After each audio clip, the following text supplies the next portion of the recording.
Hello les gens, asseyez-vous, on va parler. Nicki Minaj sort l'album le plus attendu de l'année, exclusivement disponible à Gag City, la ville où les rappeuses s'étouffent et où les barbs ont pris le pouvoir. J'espère que vous avez vos visas, car on est sur le point d'atterrir. Le thé ou les popcorns sont obligatoires dès la descente de l'avion. Retour sur 6 punchlines à ne pas rater dans Pink Friday 2.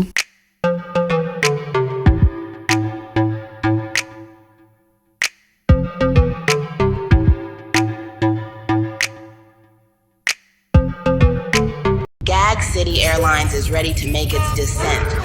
Alors comme ça, Nicki Minaj vient de sortir son 5e album. Pour vous faire une critique, de manière générale, j'ai assez bien aimé l'album. Est-ce que je pense que c'est un album parfait ou même que c'est le meilleur album de tous les temps, comme ça nous a été annoncé par une certaine personne? Non. Mon album préféré de Nicki, c'est The Pink Print, et j'ai l'impression que ni elle, ni aucune autre rappeuse d'ailleurs, pourra jamais le dépasser. Mais bref, j'ai plusieurs bifs avec Pink Friday 2. Je trouve qu'elle chante trop. J'ai pas dit qu'elle doit jamais chanter, j'ai dit elle chante trop. J'aime pas trop l'espèce de prod qu'on retrouve tout au long de l'album, c'est comme des orgues ou je sais pas quel instrument encore. Ça donne un thème très Barbie, princesse, paillettes sur toutes les chansons. C'est difficile à décrire, mais vous devriez comprendre si vous avez écouté l'album. Je trouve que ça brouille certaines prods hip-hop et ça donne un côté années 2010, un côté Pink Friday justement. Et puis aussi, la prise de risque est vraiment très faible. On va rien révolutionner du tout, comme ça c'est clair. Mais ça n'empêche que la formule Pink Friday fonctionne et tombe dans le mille à plusieurs reprises tout au long de ce nouvel album. J'ai eu mon coup de cœur suprême avec Blessings, où Nicki chante mais elle est soutenue par une vraie chanteuse pour fournir de vrais vocals. Ça va tourner en boucle, je vous le dis. Forcément, j'ai des chansons que j'ai kiffées et d'autres moins, mais au final, on peut intellectualiser le truc comme on veut, mais c'est de la musique. Il s'agit surtout de ce que vous ressentez personnellement quand vous l'écoutez. Et pour moi, c'était clairement positif. C'est un bon album, il est diversifié dans les styles et dans les sujets. Nicki ne parle pas que de sa techa, elle parle du deuil de son père, de son mariage, de son fils, du chemin qu'elle a parcouru en tant qu'artiste. C'est un album à la fois nostalgique et mélancolique, et bien ancré dans le présent. Et bien sûr, pas moyen d'y échapper, elle revendique sa place dans le game et clash les autres rappeuses. Comme elle nous l'a dit, son stylo fonctionne. Je suis toujours assise là, tu as beaucoup de choses à prouver, j'apprécie ma solitude. Les clashs ne sont pas mon premier réflexe, mais j'ai l'argent si on doit acheter de la bouffe. Une punchline qui annonce la couleur gentiment et qui est terriblement efficace dans les jeux de mots. Bon, évidemment en français ça veut absolument rien dire. En fait, beef, bags, bread, food, suivant l'orthographe, ce sont tous des mots qui sont liés à la nourriture, à faire les courses. Mais en même temps, beef ça veut dire clash et bag et bread ça veut dire l'argent. En gros, elle nous dit qu'elle est pas forcément pour les embrouilles, mais s'il faut y aller, y a pas de souci, elle a les ressources. Alors qui a faim ? Je bouge à mon rythme, je suis pas un démon. Les paroles de ces pétasses n'ont pas de sens. C'est peut-être un raccourci simplet, mais comment ne pas penser à Doja Cat ? Évidemment, Doja Cat a choqué son public avec sa dernière era, centrée autour de références diaboliques et notamment sa chanson Demon, où elle représente elle-même la créature dans son clip. C'est une bonne représentante des démons et des rappeuses qui rappent des paroles vides de sens. Je vais être honnête avec toi, alors s'il te plaît ne m'accuse pas. Si tu ne peux pas le faire 3 fois par nuit, tu vas me perdre. À ce stade, c'est pas la première fois qu'elle le dit, et Nicki a été on ne peut plus claire sur ce qu'elle attend. J'ai une théorie. En fait, Nicki fait exprès de sortir avec des gens au chômage pour qu'ils aient le temps de remplir leur mission. Elle veut pas des maris, elle veut des intérimaires. You know, it depends. If you have someone that you don't see on a regular basis, it's not like if you're living with the person and you see them every night. But if you see them like a once or twice a week, then yeah, 3 times a night. When I see you 3 times a night. Okay. And if you can't hang, goodbye. Reste dans ton domaine, meuf.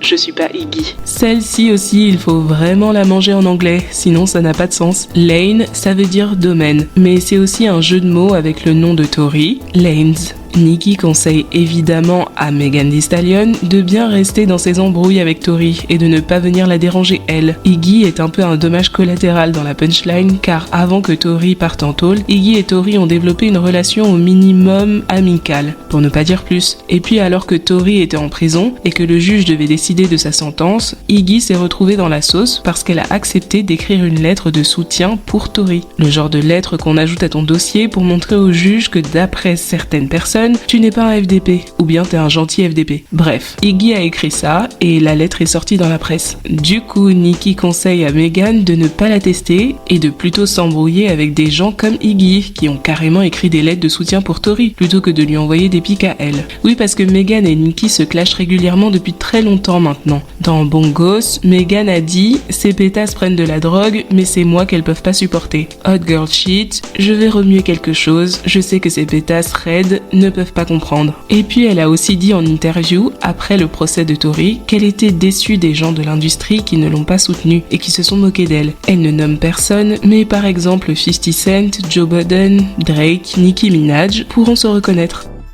Spotify n'a pas besoin de mentir, on stream vraiment ma musique. Je donne la couronne à ces meufs, elles font n'importe quoi et la perdent. Je suis le mouvement. Je salue seulement quand je leur dis au revoir. Jeu de mots avec wave qui veut dire mouvement et saluer quelqu'un. Meuf, on n'est pas jumelles, pas de fraternité, on n'est pas identiques. Quand je suis là, meuf, tu sais que tu deviens invisible. Ok, on dirait bien qu'on s'adresse à Cardi B. Rien qu'avec la première phrase, c'est une rumeur qui colle à la peau de Cardi plus ou moins depuis le début de son succès. Ses ventes ne sont pas organiques et ses streams seraient carrément falsifiés. En tout cas, ses stats sont constamment remises en question. Pour la deuxième phrase, bien sûr c'est un clash, mais en même temps, je prends ça comme un aveu de la part de Nicki. Elle reconnaît que Cardi a tenu la couronne à un moment ou à un autre, même si c'était pour la perdre 2 secondes après, elle l'a quand même eu. C'est vrai qu'il faut pas oublier que Nicki s'est littéralement barrée du game pendant quoi ? Un an et demi ? Après son dernier album, elle avait annoncé sa retraite. C'était après le Hate Train et le pic des embrouilles avec Cardi B. Nicki est partie se marier et faire son gosse. Cardi B avait le champ libre et elle a eu de grands succès. Pourtant, elle n'a pas su confirmer son statut. Nicki tient aussi à clarifier une chose. Elle et Cardi ne se ressemblent pas. Don't compare yourself to me. Ever.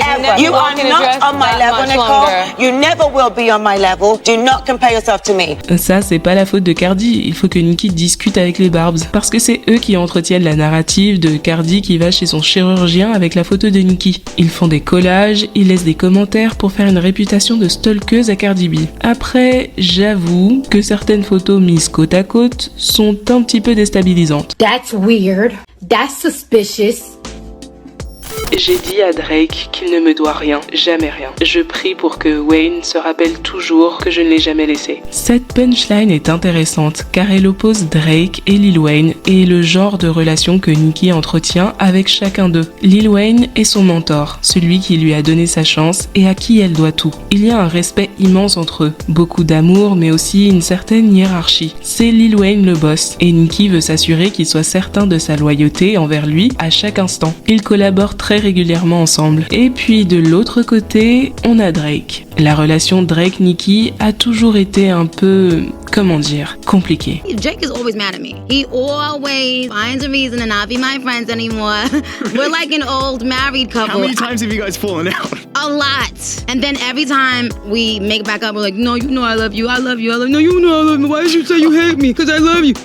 Like, it's so stupid. Drake, c'est un artiste signé par Lil Wayne, en même temps que Nicki. Ils se connaissent depuis longtemps, évidemment, et ils ont partagé beaucoup de choses, mais ce n'est pas elle qui lui a donné sa carrière. C'est pour ça que je comprends Nicki quand elle dit qu'il ne lui doit rien. Mais quand même, je trouve qu'il y a un certain nombre de choses qui doivent être dites sur Drake. Comme Nicki l'a dit, elle et Drake se sont plusieurs fois embrouillés au fil des années, et on va pas revenir sur chaque clash, mais de toute façon, il se comporte toujours un peu pareil. Chaque fois qu'il est en froid avec Nicki, il fait des actions publiques contre elle, comme s'afficher avec ses ennemis par exemple. Et lorsqu'ils sont en bon terme, tu verras jamais Drake courir pour défendre Nicki ou lui donner de la force gratuitement. Par contre, quand il s'agit de promouvoir son album, là, il n'hésite pas à activer la carte nostalgie. Il avait annoncé que Nicki serait sur son album For All the Dogs. I'm cooking this album for you.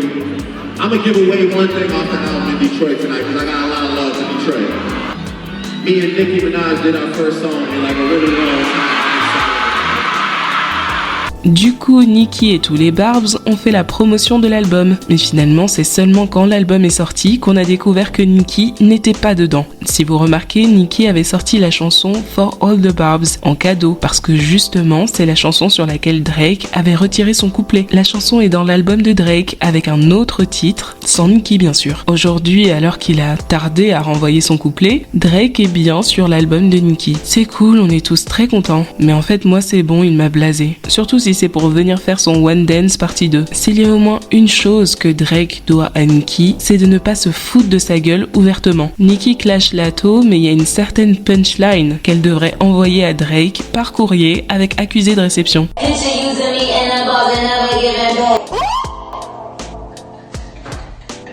Pour finir, une punchline bonus, puisqu'on la retrouve dans Pink Friday 2, mais elle n'est pas rappée par Nicki Minaj.